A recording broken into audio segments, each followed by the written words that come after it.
The Department of Migrant Workers also organized a job fair in Pasig City. Nasa linya si John Riz Calata para sa detalye.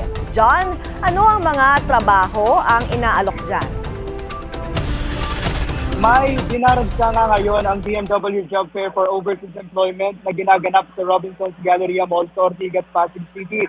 Kabilang sa mga may bakanting trabaho na iniaalok ay para sa nurse, accountant, welder at auto mechanic. May oportunidad doon para sa mga medical technologists, karpintero, electrician at marami pang iba. Maaaring makapag-apply ang mga interesadong aplikante para sa mga trabaho sa Amerika, Guam, Japan, Croatia, New Zealand at Czech Republic. Mayroon ding mga trabaho available para sa mga on-board employment.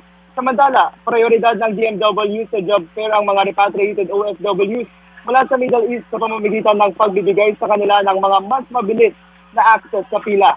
May? John, with so many job placements available abroad, marami din ba o gaano karami ang job seekers na nandyan ngayon? Oo, may sa katunayan, sabi sa atin ng DMW, as of 10 a.m. pa lang, kanina ay umabot na sa 2,000 ang registrants at mas marami pa silang inaasahan na darating na walk-in. May.